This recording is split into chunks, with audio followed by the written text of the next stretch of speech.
Hello guys, very welcome to my channel.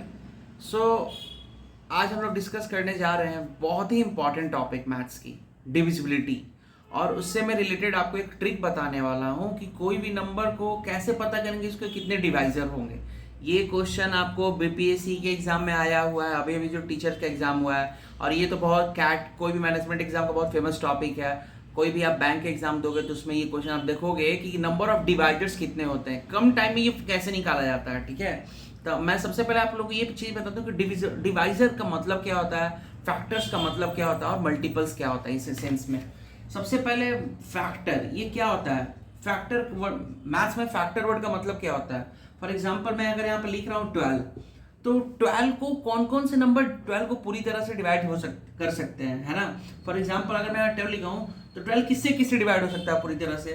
1 से, 2 से, 3 से, 4 से, 5 से, 6 से, 12 से।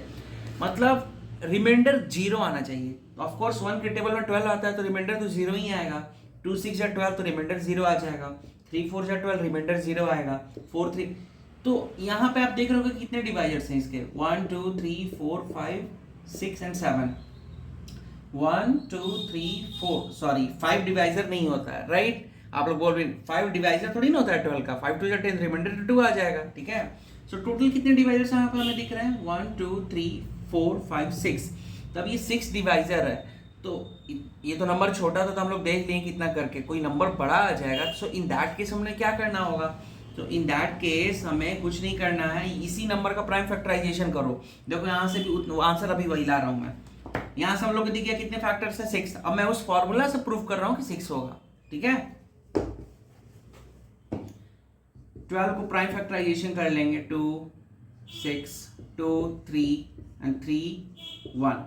सो can I write 2 to the power 2 into 3 to the power 1, right. तो फॉर्मूला होता है यहाँ पे जो पावर होता है, यहाँ पे लिखा होता है a to the power b।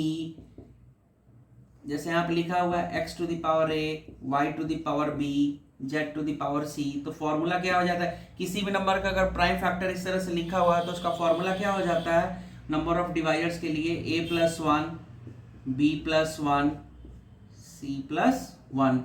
ठीक है, अगर इसका प्राइम फैक्टर इस तरह से है तो हमारा यहाँ पे x यहाँ पे क्या है 2 है, तो 2 का पावर यहाँ पे कितना है 2 है। y यहाँ पे 3 और 3 का यहाँ पे पावर कितना है 1। तो सब्स्टिट्यूट करेंगे इस फॉर्मूला में तो कितना हो जाएगा, कितना हो जाएगा आप लोग खुद देखो यहाँ पे 2 प्लस 1, है ना। और यहाँ पे b कितना है, ये b यहाँ पे 3 है ना। और ये यहाँ पे b, यहाँ पे y जो है क्या है, यहाँ पर y जो आप देख रहे हो ये y क्या है यहाँ पे 3 है, राइट। और ये b क्या है यहाँ पे पावर 1 है, राइट। तो हम लोग फॉर्मूला फिर से वही यूज करेंगे, b प्लस 1 तो ये हो जाएगा 1 plus 1 2। So 2 plus 1 3 and 3 into 2 कितना हो जाएगा 6। सो हमें अभी वहां पे मैंने बताया था कितने फैक्टर्स हुए थे, 6 आया था 12 का। ऐसे कर लिए तो अगर इस फॉर्मूला का भी यूज करेंगे तो कितना आएगा। तो कोई भी एग्जाम में आप एग्जाम दोगे तो वहाँ पे अगर आप इतनी प्रॉब्लम है तो इतना टाइम तो होता नहीं है, राइट। हमें कम टाइम में स्कोर करना होता है, राइट। तो यहाँ पे उस टाइप के फॉर्मूला यूज कर देते हैं number. So this is the formula for the number of divisors. First of all आपको नंबर को प्राइम फैक्टर में लिख लेना। कभी कभी क्या करते हैं, कोई भी एग्जाम में आप दोगे एग्जाम में तो इस फॉर्म में ही लिखा रहेगा, सिंपली हमें इस फॉर्मूला पर सेट करना होता है। ठीक है, so study to the point करना है आजकल बहुत ही इंपॉर्टेंट है ना। ऐसा नहीं कि हम पढ़ रहे हैं हमें कुछ उसके बारे में आइडिया नहीं है, कम टाइम में कैसे सॉल्व करना है, तो वो वर्क नहीं करेगा। अब जैसे यहाँ पे मैं क्वेश्चन लिख रहा हूँ 108, ये बीपीएससी का टीचर का जो भी एग्जाम हुआ था उसमें पूछा हुआ क्वेश्चन है कि 108 के कितने फैक्टर्स होंगे। तो कैसे निकालेंगे, तो 108 का प्राइम फैक्टराइजेशन कर लेंगे 2। सो कितना हो जाएगा 54, 2 27, this will be now 9, now 3 3, this 3 1। तो अब यहाँ पे देखो तो कितने फैक्टर्स होंगे, तो उस फॉर्म में लिख दो पहले 2 to the power 2 into 3 to the power 3। और अभी मैंने फॉर्मूला लिखा था x to the power m, y to the power n, z to the power p something, है ना। तो इस फॉर्मूला को हमने क्या लिखा था m plus 1, n plus 1, p plus 1, right.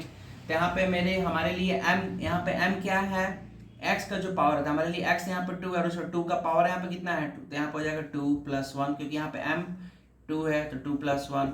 उसी तरह से n कितना है हमारे लिए, n यहाँ पे 3 है है ना, 3 का पावर 3, तो यहाँ पे y to the power n है, तो y तो यहाँ पे 3 है, उसका पावर कितना है 3, सो 3 प्लस 1 यहाँ पे लिख लेना आप लोग, तो 2 प्लस 1 3 होता है, 3 प्लस 1 4, कितने हो जाएंगे 12 आंसर।